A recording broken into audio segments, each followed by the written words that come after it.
how can you ever make housing affordable for the middle class if development charges are over $100,000 a unit? A lot of politicians think that they just need to court the current homeowners and they're more likely to come out to vote. So as long as they get them, they're fine. They don't care about the people who don't actually have a home. Very clever. Also very depressing. Hi, and welcome to The Missing Middle. I'm Cara Stern. And I'm Meredith Martin. And I'm Mike Moffatt. And we asked you to send us your questions, and you sent us plenty. So many that we're actually going to release 2 Ask Me Anything episodes. One of them is this one, and one of them will be out on New Year's Day. But before we begin, don't forget to like, subscribe, and leave a comment. We'd love to hear from you.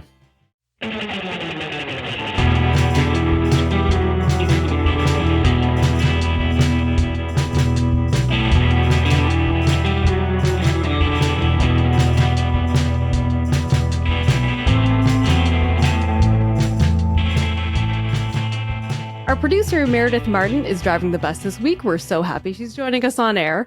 She'll be reading a selection of the questions that we've gotten from listeners. And one thing to note, most have been edited for clarity and length. The first and most important question is from Pietro Ghiringhelli. And I'm sorry, Pietro, if I've mispronounced your name. In every episode in the intro, when you say, I'm Cara Stern and I'm Mike Moffatt, Cara's always smiling. Why does Mike look so grumpy?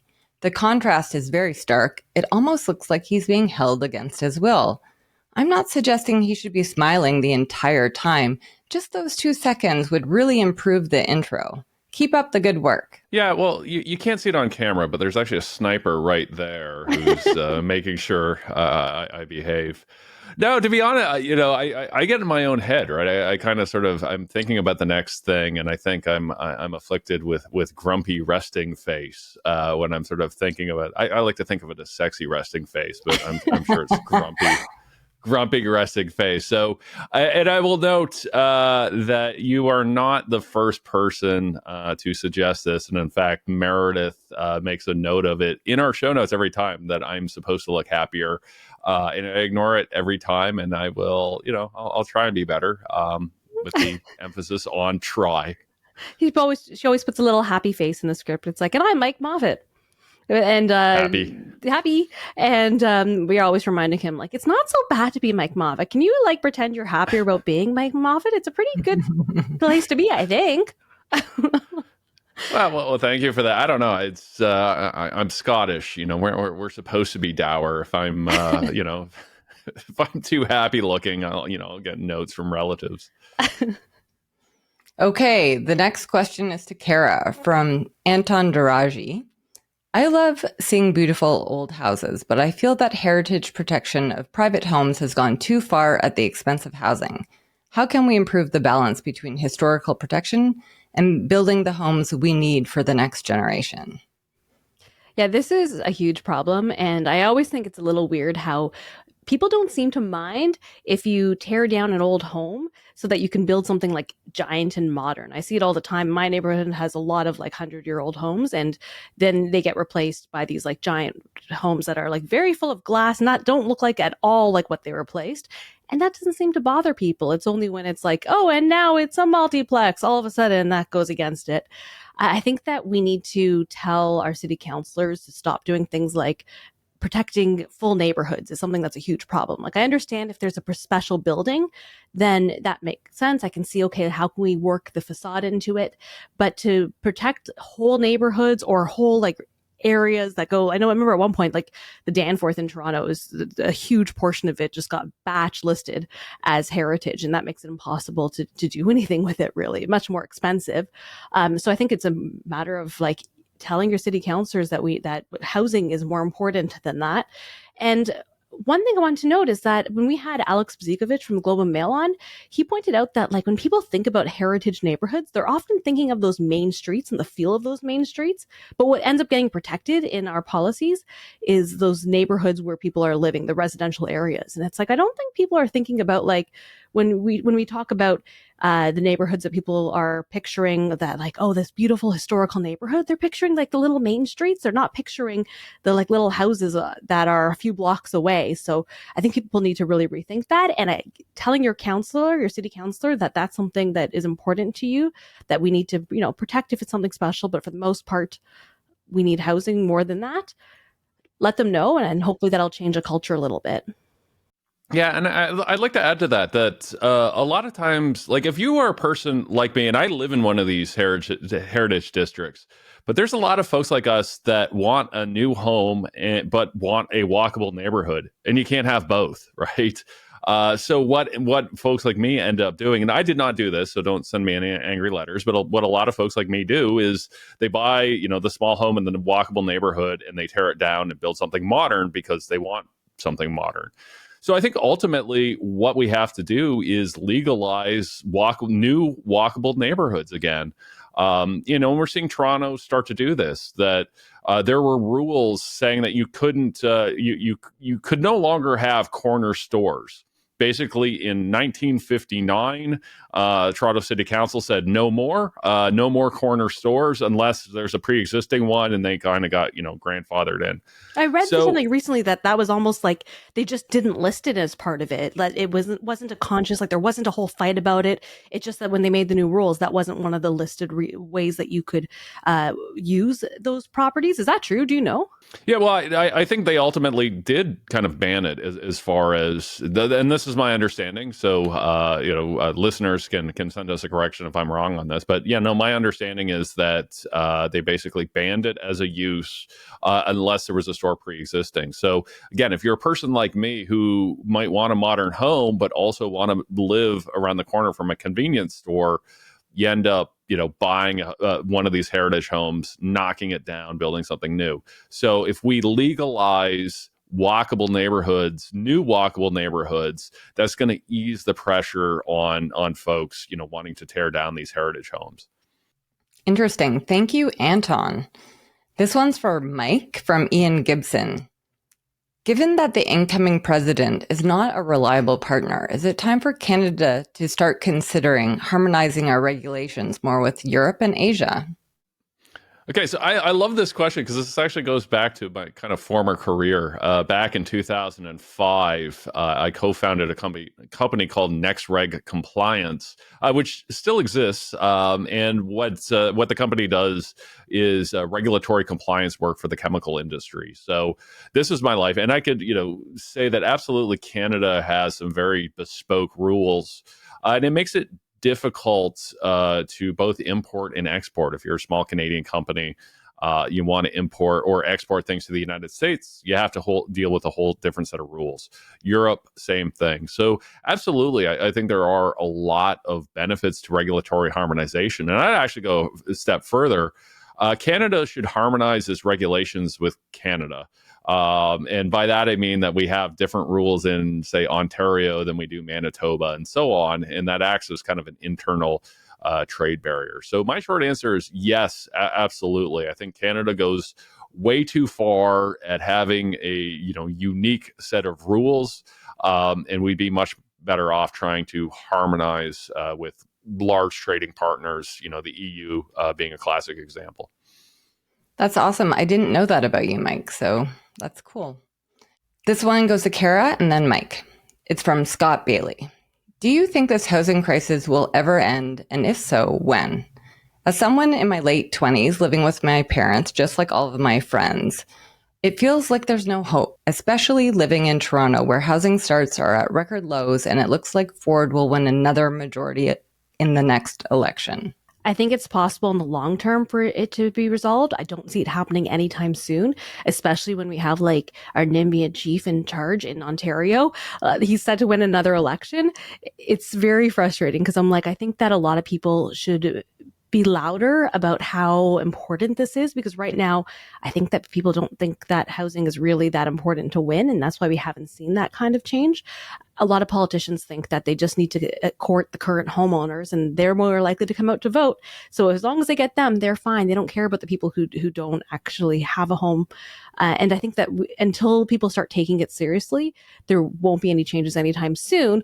That said, I can't imagine a future where it doesn't get better eventually, because right now I'm thinking if we are continuing on this path, like where are we going to end up in Canada? Like, what is Canada going to look like? We've seen the way Canada has changed over the last few years as, immigration has really increased while housing starts haven't. We saw what that did to rents, and you see the way that Canadians changed their attitudes towards immigration.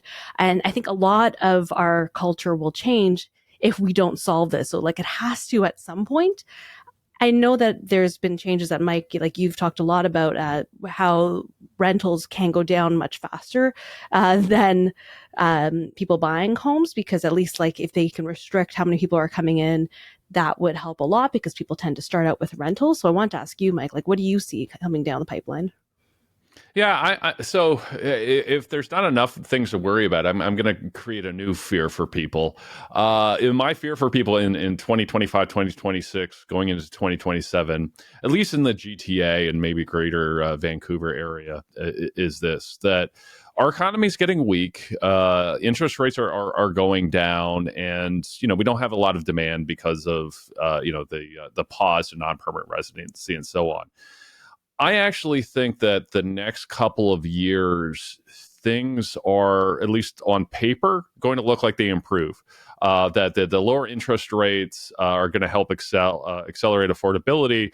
And I don't think there's enough kind of economic demand out there because of a weak economy, challenges with excess condo supply right now.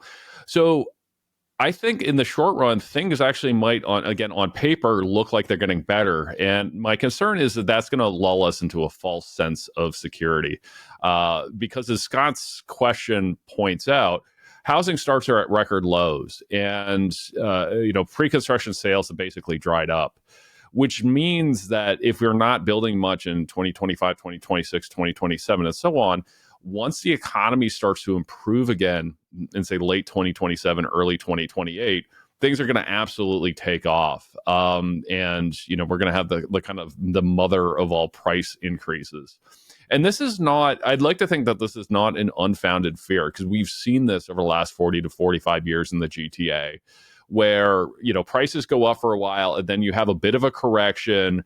And then we all hang out the mission accomplished banner and go, oh, well, that, we've solved our housing crisis, but it just kind of sets up the conditions for the next one. So that's actually my fear, that things actually start to look like they're getting better. And then we treat the crisis as over. I don't think it will be over. I think, we've got this is going to be a generational challenge, and we need to understand that. Do you actually think in the long term that it's going to be resolved? Yeah, I'm hopeful. I mean, that's why I get up in the morning, and that's why, I do this, is that I am cautiously optimistic that this is going to be solved, and solved in a useful way, because there's a lot of different ways that this could be solved, right? One of the ways is that just we have a mass exodus of people out of Ontario moving to Alberta and Saskatchewan that could kind of solve the problem, right? So there's different solutions look better than others, but yeah, if I didn't think that there was at least the possibility of fixing this, I'd probably go do something else. This one's for Mike. It's from Matt Rivers. How does Canada fare in terms of standard of living compared to the US? Is it true Canada will be the worst performing country in the G7 over the next few decades? Are Canadian politicians taking this seriously? Yeah, so I saw, we see this kind of going around social media of, I think it was either the OECD or IMF did this projection and going, okay, over the next 50 years, we're going to be the slowest growing country in the G7.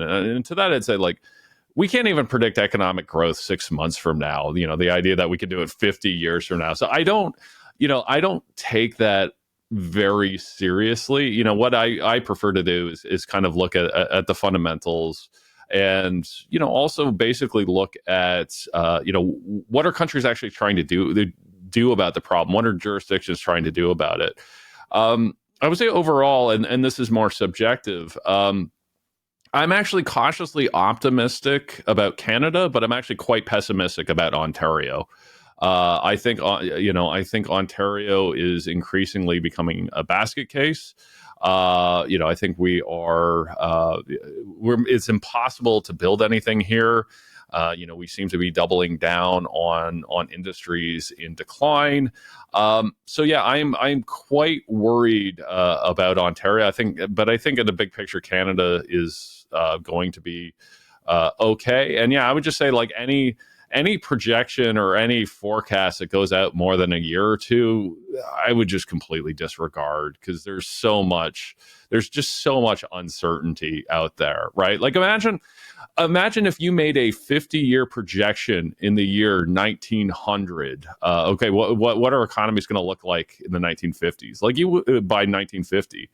Right, you wouldn't have had on there, two world wars and a Great Depression, right? It would have been just a meaningless forecast. So the idea that we can somehow figure out what the economy, of all these countries are going to look like by 2075, I think is, we just can't do it. Your pessimism for Ontario scares me, considering that the politicians seem to think the best case scenario is keep home prices steady while incomes catch up. And I'm like, if our economy is set to be absolutely garbage, then I don't even know how that's possible. Like, we're not going to be able to get wages high up enough, right? Yeah, unfortunately, best case scenario, worst case Ontario. It's just not a good situation. Very clever. Also very depressing. So this one's also to Mike. We got a couple of capital gains tax questions over the course of the year, and I have to tell you guys, I really appreciate you doing that. Kirk Monroe wants to know if the idea of eliminating capital gains tax exemptions for primary residents is a good one. And Gabe wants to know if the government announced the termination of capital gains exemptions on primary residences, but set the date to take effect in 2 years. Would that incentivize people to list their properties now? And would it get more houses on the market? Yeah, so on the first, if we were designing the tax system from scratch, we probably wouldn't have the capital gains exemption from primary residences. But the fact is, we do have it. And when anybody even muses about touching it, I remember Adam Vaughan got himself into trouble a few years ago back when he was an MP, by even just mentioning it. It is such a third rail. It is not, whatever the merits may be, it's simply not going to happen. There are just far too many people who would lose from an approach. I think to the second one, the hypothetical situation is interesting. I don't think it would necessarily improve anything, right? Because, all those people who are selling homes would have to buy homes. So for every seller, there has to be a buyer. And, assuming that these folks aren't going to, leave Canada and go move to Florida, that doesn't free up more inventory. And I suspect what would happen is you just have a bunch of rich jerks trading houses with each other. It's like, I'll sell you my $3 million home and I'll buy your $3 million home, and we'll just, move across the street from each other. Why would they do that? Because it would reset the value of the home, so therefore they would be essentially exempted from capital gains. So you would get a lot of people trying to game the system. I think the only people who would get rich under such a scenario are real estate lawyers and realtors. It would be a massive make-work project for them, but I don't think it would solve the housing crisis, because again, those families aren't going anywhere, right? So you're basically just shuffling people around from one home to another, but I don't think it's really improving anything. Would it not get them to potentially downsize because they could pocket the gains that they've made on like the family size home and then buy somewhere smaller that they then later on won't have to, maybe they won't be downsizing from, they won't have to sell and pay those taxes? Well, somebody needs to sell that home to them, though. Like this is the thing. Those homes to downsize into have to exist, right? And having this thing where, say, okay, you've got 2 years to do this, right? Again, for every buyer, there's going to be a seller. Who's going to be selling those smaller properties? Yeah, I noticed when we did a discussion on the changes that the federal government made to secondary properties, and they imposed capital gains on secondary properties, and it caused a huge hubbub. And it took me a while to understand why people were so emotional about it. And I think it's because it's so lumpy. It's just like you can basically not make very much money for a very long time and be counting on, say, that secondary property, and that income that you will generate from selling it in the future, and then find out that you're going to have to pay this tax bill that you hadn't anticipated. And that makes people just really, really upset. They get very emotional about it. The flip side being all the people who grew up being like, I will buy a home one day and raise a family in something where each person can have like maybe 2 kids sharing a bedroom at most. And there's a lot of people who are like, oh, wait, that's not realistic anymore. So it's so frustrating. So I'm like, I understand the frustration. But then as someone who like until a couple of years ago, I was like, will I ever be able to buy a home? Am I just going to raise my kids in my tiny apartment?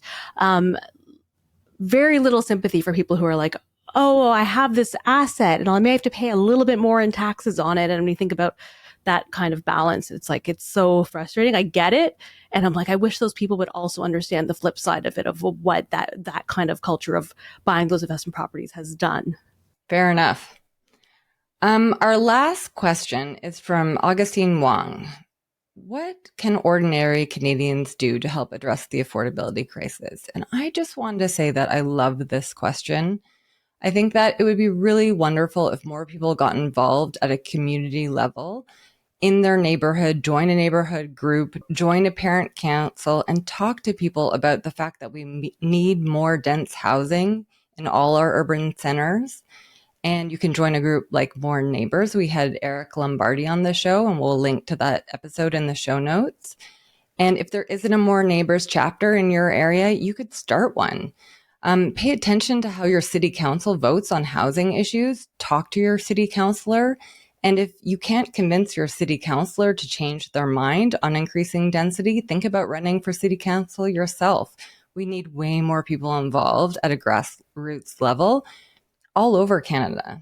Yeah, getting a lot more young people into politics would make a big difference. I think if people can actually take part in that process who are actually affected by it. And right now, I know there are millennials who are MPs, MPPs, councillors. Obviously, I understand, like we've talked about this with Eric Lombardi, I think, about the cost of becoming a politician, how there's a high personal cost, there's a high financial cost, and a lot of people just can't afford to do it. But that's something that needs to happen to change the system. Also talking to your MPPs, because I think that a lot of the housing responsibility is in the provincial area, and they can obviously override. Like they've made it very clear they're happy to override municipal governments when they feel like it, and housing, they don't feel like it right now. And I think that's because they don't see it as like something that can make or break their winning of an election. So I think that people need to be louder to their MPPs, and especially if you live in areas that are like most likely to go PC in Ontario, or most likely to go whatever party is in your province that is not taking the housing crisis seriously. I find like in Ontario, it's a lot of the suburbs that the PCs are counting on to win. So I think if you're in the suburbs or you have family, like get them to write to their MPPs and let them know that that's what they're going to be voting on. And if they don't have a serious housing plan, they're not going to get their vote. I think that would really make a difference. Yeah, I would just say speak up. Use any communication tool you can, including social media, TikTok, things like that. And do so in kind of an entertaining way. It's easy to get wonky about policy or whatever, but I find that the stuff that really resonates with folks and with politicians is when we kind of show the absurdity of a situation. To take it to the one example, right, that we've been working on lately is, we can talk about taxes and fees. I've just been asking politicians, a simple question in the 905. I've been saying, how can you ever make housing affordable for the middle class if development charges are over $100,000 a unit? And, they will go, well, we need it for infrastructure. I'm like, okay, yeah, but how will housing ever be affordable for the middle class when it's over $100,000 a unit?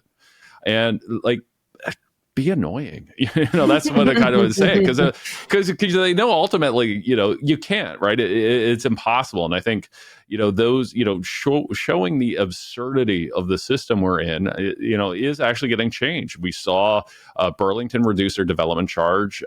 We saw Vaughan did the same thing. So this stuff works. And I find yes, you can make these really intellectual arguments, but a lot of times just pointing out the sheer absurdity of things, I find can go a long way. And talk to your friends too, because I think there's a lot of people who are really angry about it, but don't realize that the system that we have is a choice. These are policy choices, and it can be fixed if there's the willpower for it. I think that just letting people know and helping them understand that there is a solution to their frustrations is huge. So talk to your family and friends about it. Thanks so much for watching and listening and for sending us so many wonderful questions.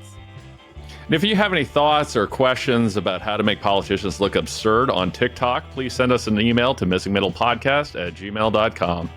I'm looking forward to doing this again next week, and see you next time.